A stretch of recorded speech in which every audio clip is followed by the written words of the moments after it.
Lunatic Live. Yun, naalala. Buhay tayong lahat. Happy Independence Day. Salamat sa kay Madam Mirna sa pag-invite sa akin. Check. Hello.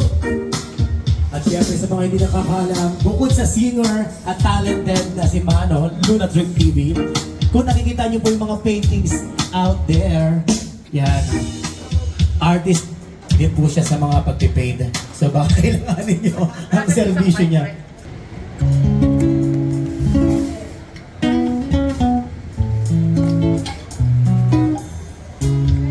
Once again, Mano from Lunatic TV. Mabuhay! Mabuhay!